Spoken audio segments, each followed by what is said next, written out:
Hello, friends, how are you? I hope you are fine. Today we share information about what is the history of Middle-earth. The events of the War of the Ring were set in motion long before the Third Age. Before the realms of men, before the awakening of the elves, before the planting of the two trees, before even the forming of all that is in the beginning, there was only Iluvatar. It was he who gave rise to creation, and in those first moments shared with his angels a vision of all that would come to pass. Today we shall sing at these events, and join in their chorus to bring the great themes of Tolkien's world to life. Welcome to the second. You can get introduced to the fascinating history of real and imagined civilizations. The Response Are Wondering on Entrum offers subscription-based on-demand videos covering a huge range of subjects. From history to science, travel, art, hobbies and more, these come delivered in a variety of packages, from your more academic courses to well-produced documentaries, exclusives and more. Their platform will be an excellent resource for those of you wishing to understand the deeper historical roots of the Lord of the Rings. For example, Tolkien was a professional philologist with a deep love of medieval legends. One Dream has an entire lecture series on Old English language and literature, which will provide rich context for engaging with Tolkien's work. Specifically, I recommend the final episode 24, which brings it all together to analyze the impact this history has had on the modern world. My mind was blown by how many fantasy heroes, creatures and themes can be found crawling out of the pages of ancient texts, and into our own books, movies and shows. Beyond this, One Dream also has an ever-evolving library of content. For more exploration, you can watch Traveling the Roman Empire through a real-life journey into antiquity, or you can catch America's Great Trails, which highlights the beauty and history of the American continent. Right now, One Drum is offering a free trial, which you can start by clicking the link in the description below or visiting Invicta. I highly recommend that you take a look at what they have to offer and dive into the material that you are most interested in. Enjoy. Middle-earth is but a small part of the world of Arda, which itself has taken many forms over the millennia of its existence. The initial spark of creation was provided by the transcendent supreme deity. It was he who first created the angelic spirits known as the Inner, and who instructed them on the art of heaven's music. Through this process did each of them become aware of their own embodied themes and those of their kin. Next, Iluvatar proposed to the multitude that they work together to elaborate upon a grand theme. Yet as the chorus began their harmony, it was disrupted by the most powerful of the Ainul, he who arises in might, Melkor, created with partial knowledge of his siblings' themes and the very thoughts of Iluvatar. He developed an impatience with the others and a yearning to bring forth his own perceived ideas. Thus the first three themes of the Ainul collapsed into a cacophony, and others of the Ainur were corrupted. Finally, Melkor's loud, vain, and endlessly repeated themes were cut short by the issuance by the creator of one chord deeper than the abyss, higher than the firmament, and piercing as the light of the eye of Illinois. Like a petulant child, Melkor was scolded. His rage only grew when Iluvatar showed the Ainur a vision of how their great music could together bring about the birth, life and death of the universe. In doing so, Melkor now realized that all his destructive attempts at independence were but an anticipated part of the grand scheme of Iluvatar. When the vision ended, the Inner were left with but faint memories of what had been shown. Even still, all were enraptured by the prospect of bringing it to life. At this point, Iluvatar called forth from the void air all that is and gave the Inner the ability to descend into the unformed universe. Thus Arda bubbled with activity. The most powerful of the Ainur, known as the Vala, had the greatest hand to play in its transformation. Chief among them were Man-il-Moale and Melkor. Through their efforts and the support of lesser valor known as Maya, did a primitive earth take form. But as had occurred with Heaven's chorus, not all of creation was concordant. While most of the valor and Maya worked to prepare the world for the foresung coming of the children of Iluvatar, Melkor strove to counteract them, precipitating the first war of the universe. It is as a result of these struggles that Ada took its first form, with the Valar settling in Amma to the west and Melkor settling in Middle-earth to the east. At this point the world was cast in darkness until the Valar Yavanna sung into existence two light-giving trees, silver Toparian and golden laurel, and together they illuminated the lands of Aman. Thus began the first year of the trees, and yet it was far from their light that the first children of Iluvatar awoke over 1,000 years later upon the shores of Lake Quivianan in the east of Middle-earth. The elves stirred to life with only the stars to grant them vision. They began to take their first steps in the world, maturing in terms of survival, culture, and language. The first age had begun. Melkor was the first to discover them. Some were captured or slain, while the rest were driven into hiding. Eventually they would be discovered by the Vala, who now waged a war upon Melkor to protect these firstborn. The War of the Powers saw the great hosts of both sides clash in a titanic battle, which eventually saw Melkor captured and brought back in the chains of Angenar to be imprisoned in the halls of Mondos within Valinor. Peace returned to Arda. The elves were now invited to join the Valar in the light of Aman. Many went willingly, yet others remained behind in fear of the terrible power which had been unleashed in the war. This sundering of the elves would be a defining moment for all the descendants of Iluvatar's firstborn. Those who stayed behind under the stars were called the Maraquindi, or the Elves of Darkness.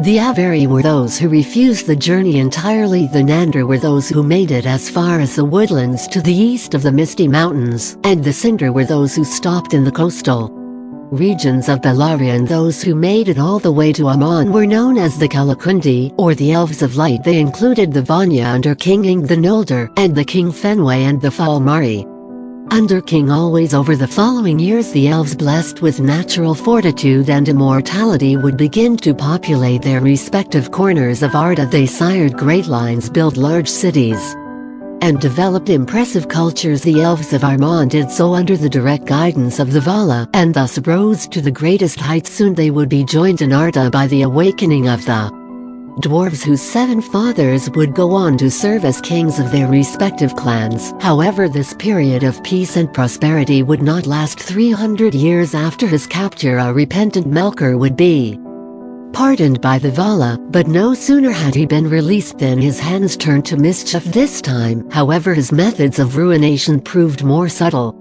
Taking the form of an elf, he mounted a campaign of whispers and manipulation which brought about dissent among their ranks. As hostilities grew, brother turned on brother, and many even grew distrustful of the Vala. In response, a grand banquet was called to mend the peace. However, at this precise moment, Melkor now made his move openly. Together with Ungoliant, spawn of the void, the pair drained the life of the 2 trees of Valinor, plunging the world into darkness. The assailants then sacked the city of Formenos, plundering its treasures, slaying Fenway, and escaping to Middle-earth with the precious Silmarils. Fëanor, eldest son of the slain Fenway and creator of the Silmarils, now pledged an oath of vengeance, and led the Noldor in a campaign against the Dark Enemy. This would be a pivotal moment in history, but first the Valar refused to intercede, leaving the elves to mount the offensive themselves. The bullheadedness of their advance led to many tragedies, such as the kinslaying of Aquilond,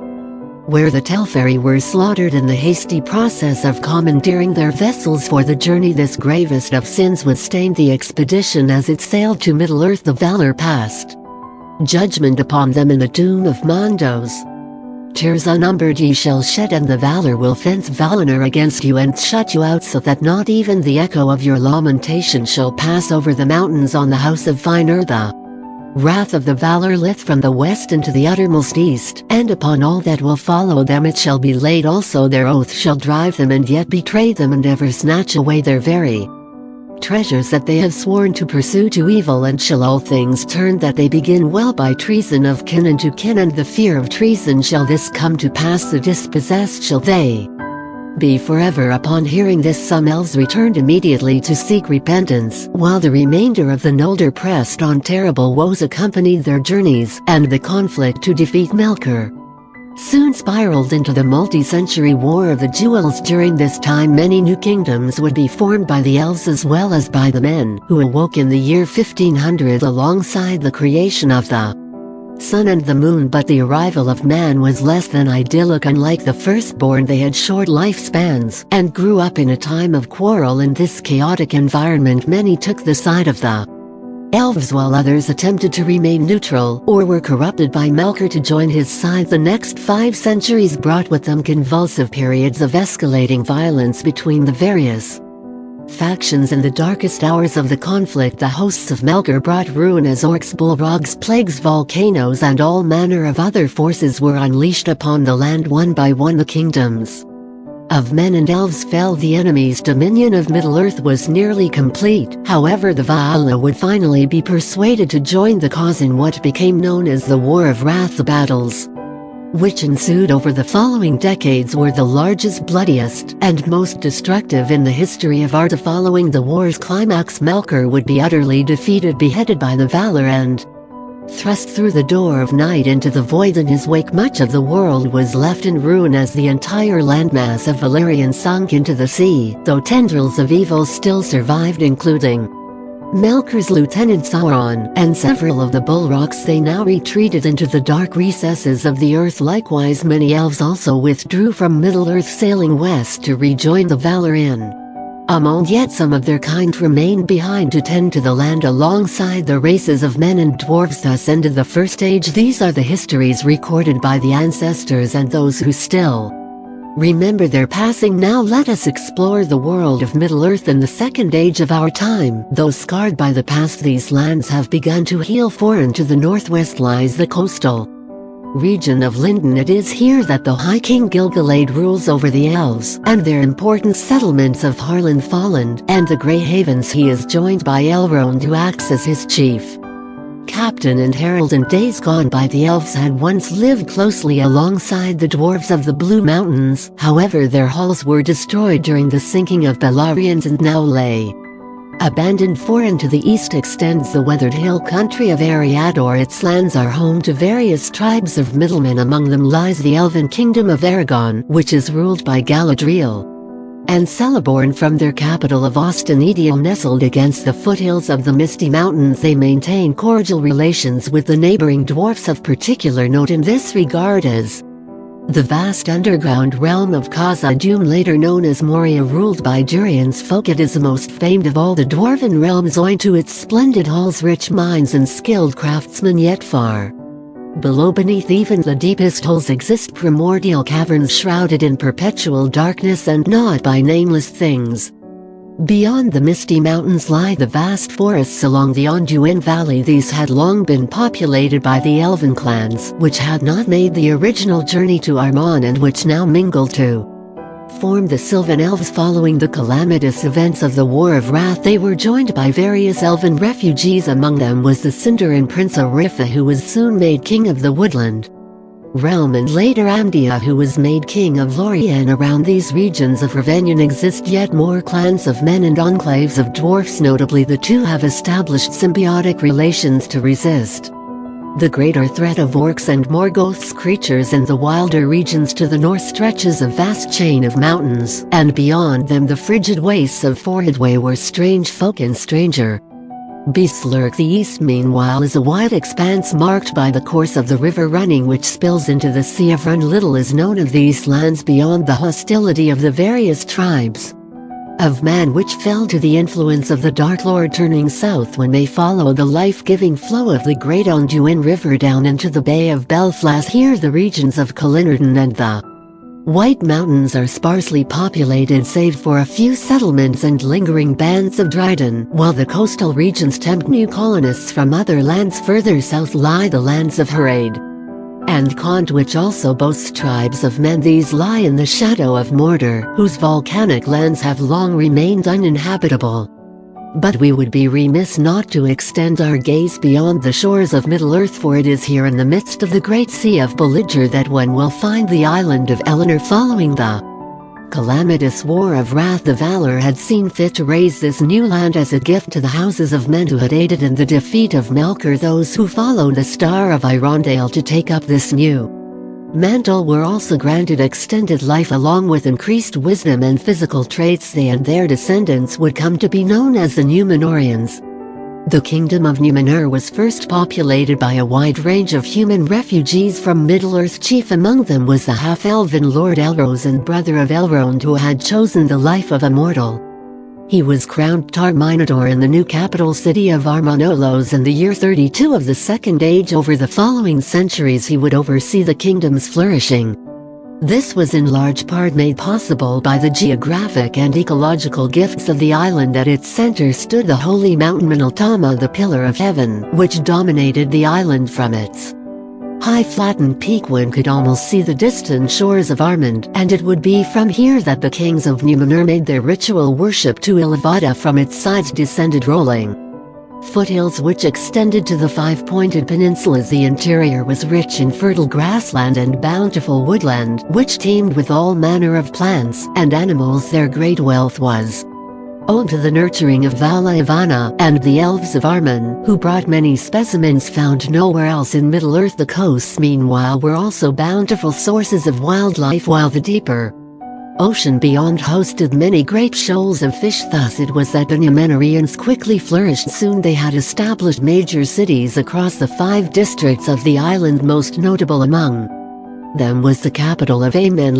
with its royal palace and vast structures reportedly wrought with the assistance of the Maya. The western port of Anduini flourished in the early years as a host city for the arrival of elves from Aman, while in later years the eastern port of Romana would gain prominence as the Numenorians turned their gaze towards Middle-earth. Historically speaking, this would occur in the 5th and 6th centuries of the Second Age as the sailors of the island ventured further and further afield. Yet the Numenorians had been barred by the Valor from sailing west beyond the sites of the island, leaving their most enterprising captains to instead journey ever further in the opposite direction. Eventually, in the year 600, the first ship would reach Middle-earth.